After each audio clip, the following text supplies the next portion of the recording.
Hello and welcome to this Edxcel A-Level Geography Essay Planning video. Today, or this series, we're looking at interpreting questions and planning, and we're going to have a look at evaluate questions. So this is the first one in the series. Now, as always, it's very important that you don't start taking shortcuts straight away. You need to follow these steps and then you can remove them as you become more confident at them. The three main elements we're looking at are: one, understanding the question. What are the key command words and key terms that are in there? And remember that it's advisable to use your notes and textbooks initially along with the specification to begin with. This is because understanding takes a long time to develop. It takes spaced retrieval, lots of revision, lots of retrieval practice to be able to have the knowledge and understanding at the top of your head, and that's something we'll work along towards the end of year 13. But it's also important to remember the mark scheme and what is expected of you. Now, we've looked in detail earlier in the series at the assess type questions, but it's very important to realise where these evaluate questions are going to appear. And for the A-Level A2 sections, for paper 1, you will only see assess appearing in tectonics, and you will see it based on either carbon or water. Now, in the exam, the carbon and water cycle section is mixed together, and it seems to alternate each year. So one year, the assess question will be on carbon. The next year, the assess question would be on water. Now, evaluate appears in the coasts and the carbon and water cycle. But if you've got an assess question on carbon, then you'll have an evaluate question on water. Now, that's been the pattern so far, but obviously we're only 2 years in, so we don't know if that pattern will continue, but it is very likely that it will do. So we've looked at assess in detail, but now we're going to look at evaluate. So what does evaluate mean? So we can see the wording that's in the specification in black, and the red is my take on it. So basically we're looking at how important certain factors are in something happening, or how successful actions have been. So if it's how important things are, it can be very similar to assess.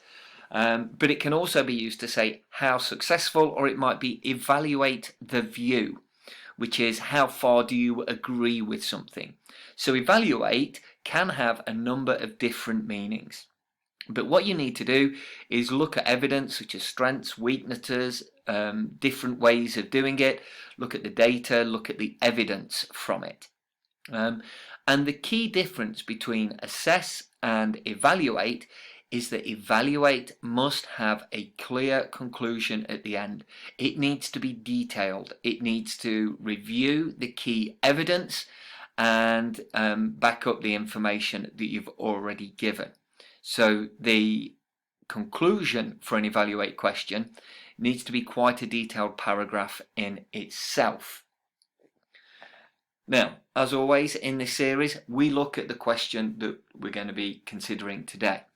And the first thing that you need to do is to break down the question.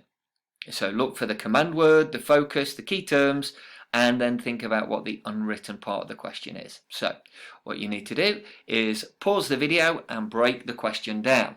Off you go now.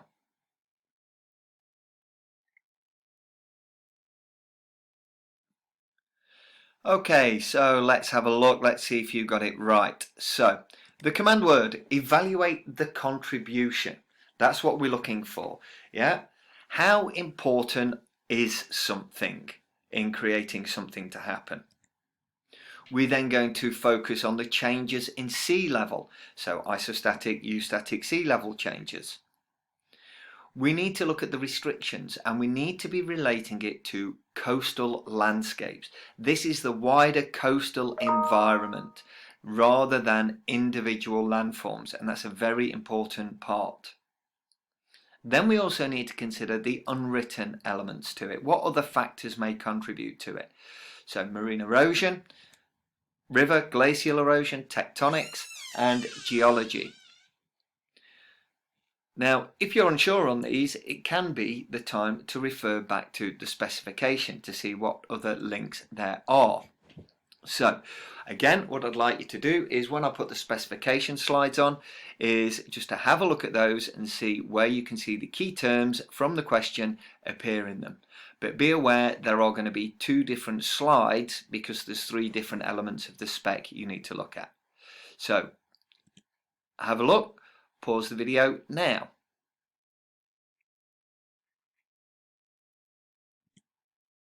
And here is the next section. So again, pause the video. Can you see anything that might be relevant to the answer?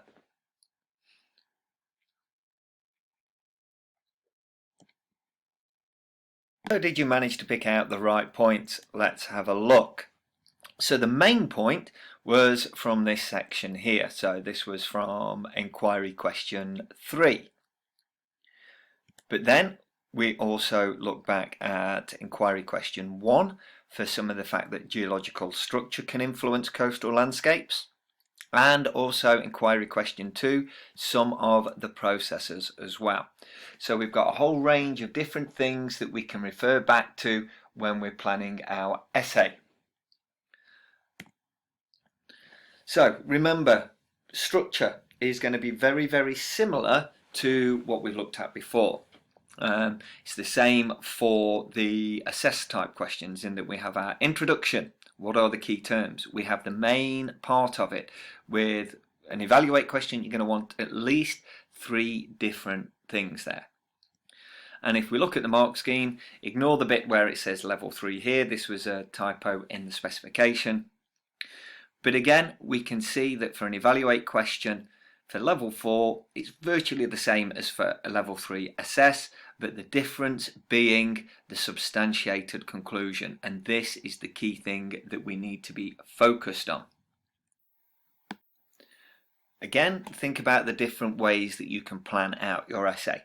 So we have this approach where we look at breaking down the question and the different paragraphs that you can use. Or we could use this one where we look at the individual essays and the detail in the individual essays and how you might link it all together. Now, what we're going to do, because you've not done evaluate before, we're going to look at some different skills of how you can break down previous answers to improve your own performance.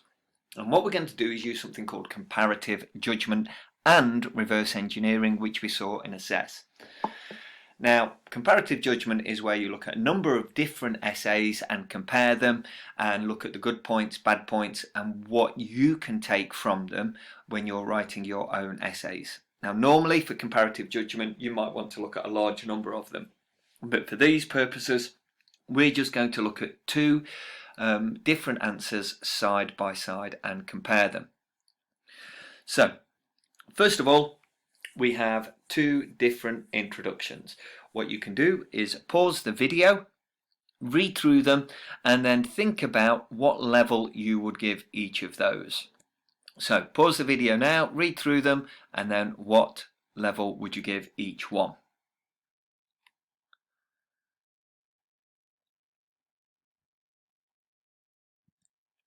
Now we do the same for these 2 paragraphs. So these are the first main paragraph. Pause the video, read through them. What can you notice? And then in a minute, I'll put the assessment criteria up there for you. So pause now.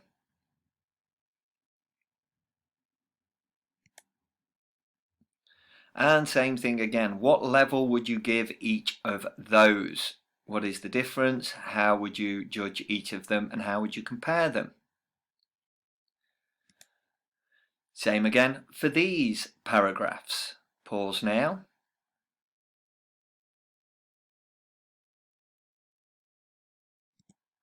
And again, have a look at how you can assess each of those together.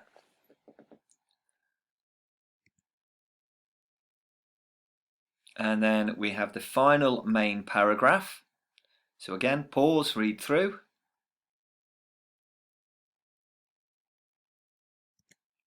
And have a go. Now, this can be a really useful technique, particularly if you've got the option to work with other people on this. So it may be that you could use WhatsApp, group chats and things like that, where you can discuss these with each other.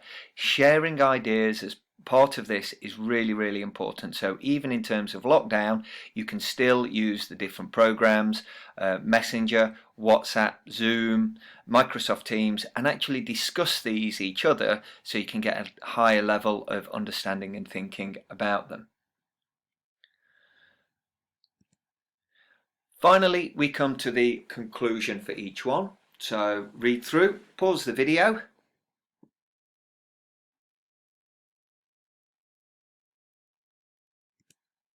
And again, thinking back to everything that you've read then, so we've got the conclusion there. What do you think that looks like? And then overall structure and balance, how do you think that they have done in each of those essays? So now we're just going to talk through each of the essays and sort of grading them and see how they went. So you can see the one on the left hand side will be in blue and the right hand side on red. So if we look at the introduction, both of them have got a pretty solid introduction. Key terms defined, and it's introduced the essay pretty solidly. When we look at the knowledge and the key points and the use of key terms, we can see that both of them are in level 4. Although there is perhaps a little bit more detail in the right hand side one, so that would be the top end of level 4, which is shown here. And here would be the lower end for the left hand side one. Remember, there are 4 marks within each different level, 4 or 5 marks. So if it's on the left hand side, it would demonstrate a lower mark, and this would be top marks. If we look at the explanations, what can we see? Well, the right hand side one has far more detailed explanations compared to the right hand side one. Sometimes these are clear and relevant, but not always fully extended. For the evidence, again, the right hand side one has a far greater level of detail and evidence from case studies in there, whereas it's kind of just mentioned them and given brief details on here. For the judgments, both of them are level 4. Both of them are very strong in there. And for the conclusion, again, because of the greater level of reference back to the evidence, the right hand side essay has done better there. If we look at structure and balance, they're both kind of in the same ballpark there. And as we look at the SPAG, they're both very good as well. So if we have a look at each of the essays, they've both got strong knowledge, they're both linked to the specification. The right hand side one, the explanations are more detailed, but sometimes are overly descriptive. Wider range of examples in the right hand side one, and there is clear judgment throughout in both of them. But on the right hand side one, the conclusion is slightly better. Now, you can see the marks that were given. The left hand side one did come in at a level 3/4 and achieve 16 marks. Now this would still be equivalent to roughly an A star. The one thing I would consider, although that the one on the right hand side managed to get full marks, would that have been possible? If you look how much was written, you would have had 20 minutes or so, maybe 25 minutes to write that answer. Is that amount of writing and the planning needed, would that be doable in the time that you've got, particularly in exam conditions? So, really useful to have a look at those, pick out the good points of it, reverse engineer it. As you read through, just bullet point what each paragraph is telling you. Could you improve the structure of it? Is there any other information you could put in? Or is there information that you could take out, that you could make it an actual achievable essay within those 20 minutes? Now, if you have a look at the PowerPoint that goes with this video that can be found on Firefly, you will see there are some detailed examiner comments on the right-hand essay.